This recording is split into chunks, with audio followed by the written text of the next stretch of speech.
Welcome back to the final part of the final Right Stuff of the week, where I'm joined by dream analyst Davina Mackail. And Davina has spent the last 15 years analysing people's dreams, and today she's going to have a go explaining some of yours. We're here in Peter Stringfellow's boudoir, or so it feels like. We've got the matches for the candles, we're sorted. So what kind of calls are you after? We're looking for nightmares today, all sorts of things like that. But there was some interesting thing in the paper, wasn't there, about that guy that dreamt he won the lottery? Yeah, so we're going to talk about we'll talk about him in a minute. But dreams, nightmares, regular dreams, recurring dreams, bizarre dreams, all sorts of things of that nature. OK, 0207 173 5555 is the number. It could be any of those things, could be something completely different. You mentioned it, this story of the 54-year-old builder, Tony Nutbraham from Cumbria, who dreamt he won the lottery, and the next day, he did. Scooped 3 million quid. I hate him. Can I just say that? Unless, of course, he wants to lend me something. The sad thing is, there's a lot of people that win about... Coincidence? Well, a lot of dream analysts would say that, absolutely. Just coincidence? Yes, but they're called precognitive dreams, and is a lot of anecdotal evidence to suggest that they do happen occasionally. But also, Freud would say it's wish fulfillment dreams, because a lot of people dream of winning the lottery and, of course, don't win it. I've actually dreamt it years ago. I'm still waiting. It was a long time ago. I even got the numbers, everything. It was very sad. But so it is very rare. But Abraham Lincoln, for example, he dreamt about his assassination before it happened, a week before. Very, very specific details. What's your personal belief? I think people can have psychic dreams, without a doubt, but I think they're very rare. And there is something that's very different about them. So a psychic dream is quite different from a normal dream. It stays with you, and it's in very precise details. When you wake up, you absolutely have the details of that dream really, really clearly in your head. You can remember all the details. Like this gentleman, he could actually remember what he said to the newsagent. That's very rare in a dream, to remember what a conversation you can hear. Can I have my lottery ticket? Well, no, he said that he was going to go in and they wouldn't be able to pay him out. There was something quite specific he remembered from that dream.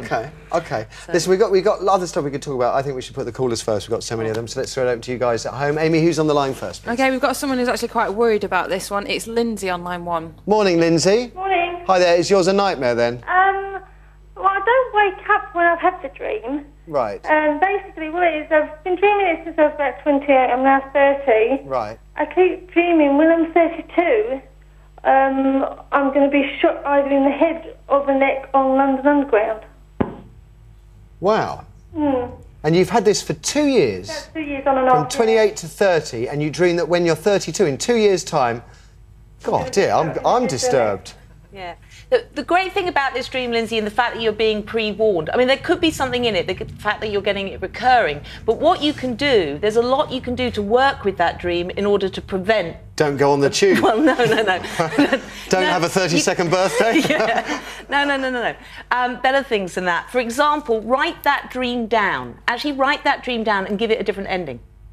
So give it a positive outcome. You've talked about this before, right? Yeah, well, you can face your dreams and do things like that, but you can also write it down and give it a different ending. Be more specific. So Lindsay wakes up, dreamt she's been shot on the tube. So then she writes that dream down very specifically, but then she just says that basically it was a mistake. She knew when to get off the tube, or something told her that day to travel by a different form. So she gives herself a positive outcome.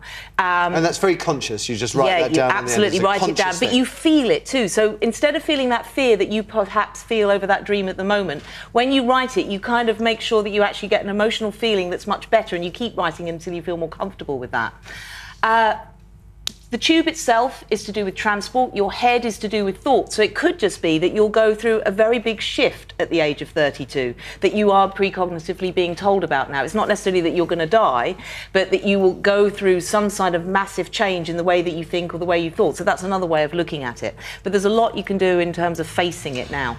Lindsay, you're London-based?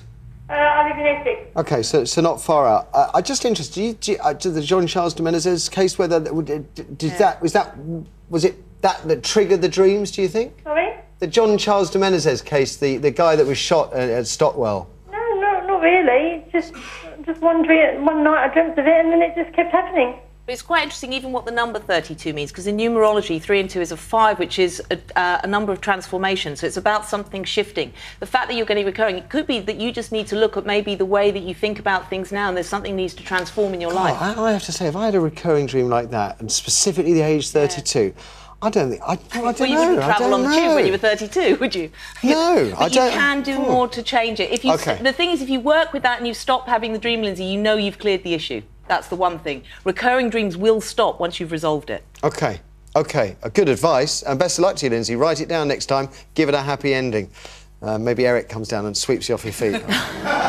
Maybe we can come up with better than that. Lindsay, thank you for the call. Let's have another, please, Amy. We've got someone else who's actually quite worried, but it's Katie on line 2. Morning, Katie. Morning. Hi there. What's your dream or nightmare? Well, what it is, I've actually got a 4.5-year-old son, and I've probably had this dream 3 times since he was born. Right. And I'm actually expecting again now, so obviously this sort of come to light again recently. Yeah. I keep having the same dream that my son's actually in a burning bedroom and I can't get to him. He's in his bed, and obviously it leaves me sort of quite distressed and locked in the room. When I wake up. Locked in the room? No, he's not locked in. There's actually the door's open, but he's sort of surrounded by flames and smoke, etc. Right. And I can't kind of get to him, and so it's kind of upsetting.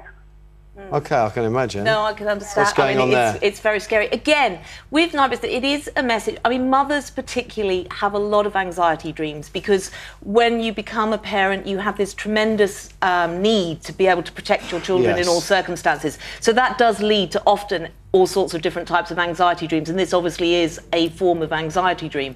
Again, perhaps one way that you could deal with this is actually think about the dream when you're awake, perhaps next time you have it, or think about it, and actually ask your child in the dream. So face the dream child and ask the dream child questions like, what are you doing in this dream? What are you trying to tell me?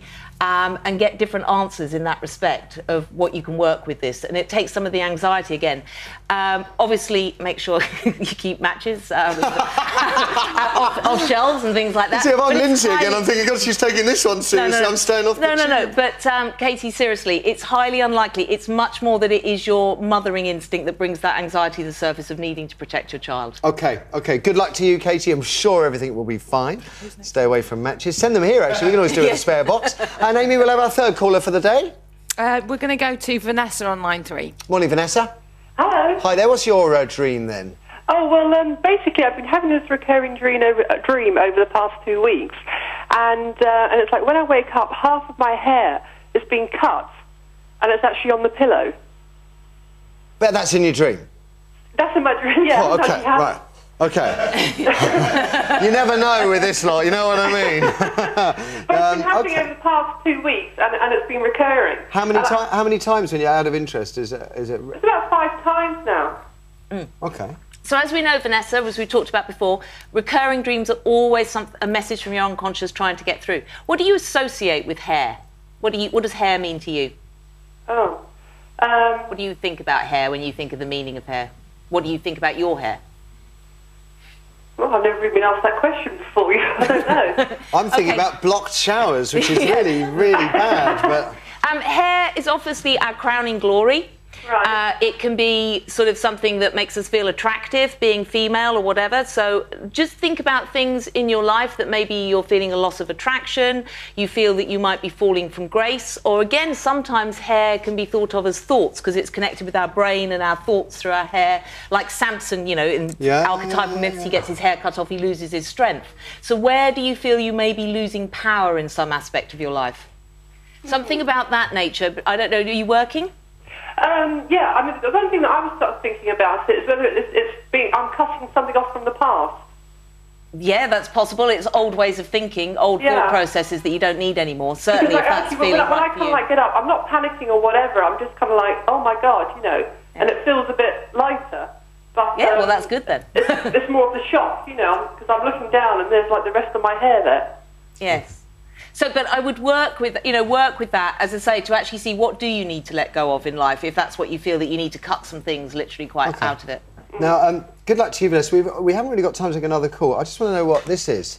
It's an electro-smog detector. The thing is with dreaming, you need to be able to get a good night's sleep. And a lot of people these days in this world of Wi-Fi and mobile phones and that, it actually tests microwave radiation. It's cool, man. I like it. Can you shoot people with it? Don't turn it on. Goodness knows what I do in this studio. But it's really to kind of bring people to awareness of not having the mobile phone as an alarm clock, not having those digital. Are these bad for dreams? Yeah, well, because they interfere. They basically stress our system while we're sleeping, and when we're sleeping, we should be healing. Okay, nice one. I think this is fantastic. That, though, I'm afraid, is your lot for the day and for the week. My thanks to Davina. I did amazing and great calls as well this morning from you guys at home. I said it before, we really couldn't do this show without you. Brilliant. And we'll see you again back here on Peter Stringfellow's boudoir. Actually, let's forget about that.